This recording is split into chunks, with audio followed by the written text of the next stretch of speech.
The charges against Dr. Besigye are political.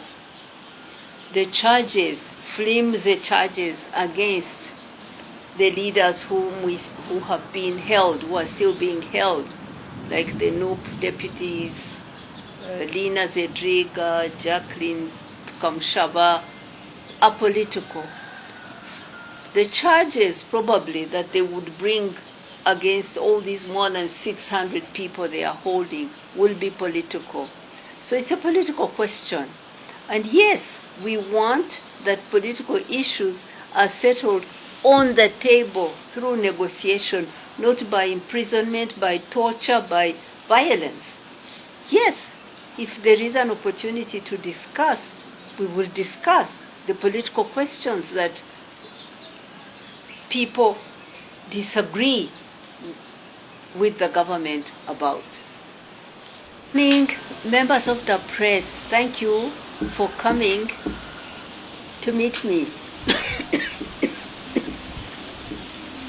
I called you today to let you know and to help me inform the people of Uganda, especially those here in Kampala, that on Monday, 23rd, at 2 p.m., we will gather at Rubaga Cathedral, and the Archbishop of Kampala Diocese, His Grace Paul Semogedere, will lead us in a Holy Mass to pray for Dr. Kizza Besigye and all prisoners and the sick in Uganda, to hold them up in prayer to God and hold up our country to God.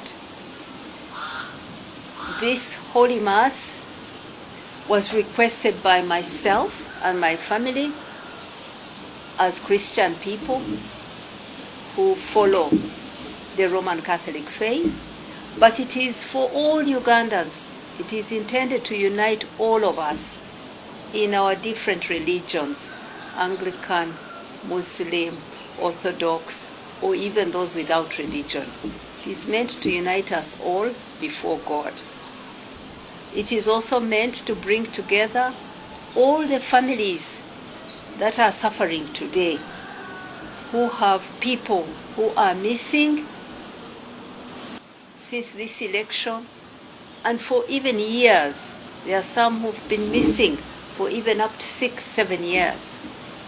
It is for those families whose family members are in prison, many times without charge, for many years, 15 years. I met one man in prison.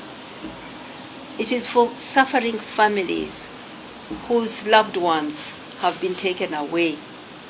Yesterday, I asked the Secretary General of NUP, David Louis Bongoya, to give me a list of families, of names of people who are missing or in prison among their supporters.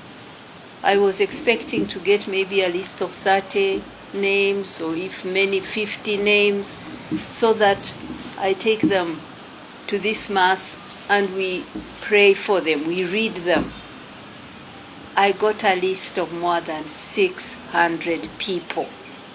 And he said to me that the list is longer, it keeps growing every day. There are people they don't know yet who are missing. So it is a crisis in our country. We are coming together to pray at a time of crisis. This is not normal. The thing is that the violence, the militarism, the misogyny, the hatred and abuse of women has been going on and continues to be normalized. We are coming to pray to say that this is not right, this is not normal, we want it to change. We want a peaceful country, a democratic country.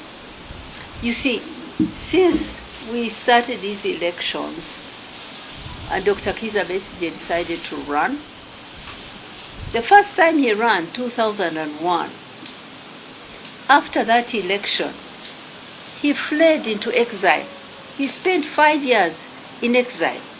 That was not normal.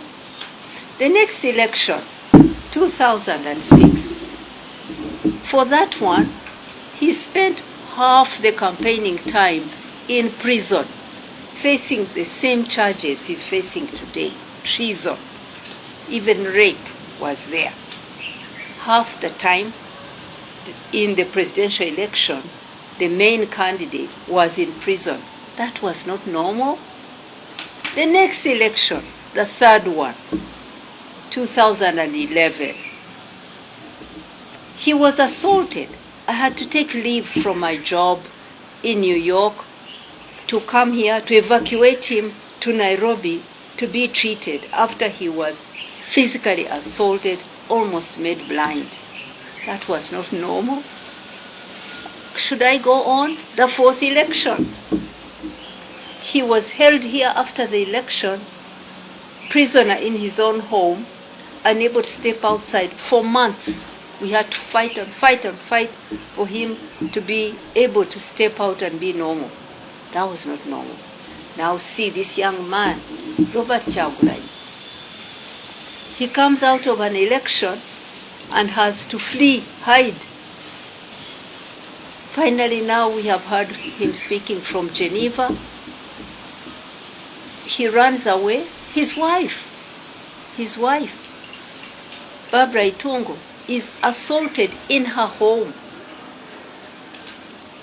And the head of the army proudly displays a picture of her in a humiliating position, like sitting and crawling on her bare floor, her house ransacked, and a soldier over her head. She told a painful story of her humiliation, sexual assault, pulling off her clothes and leaving her exposed in front of tens of soldiers. She fell unconscious, had to be hospitalized. This is after an election. These are not elections. The whole world is condemning them now. The violence, the fraud,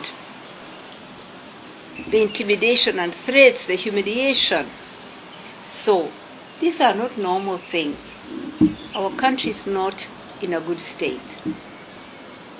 I chose to go to pray because that's how I was raised, to take problems to the Creator and to come together with others to find solutions. That's the purpose of this Mass.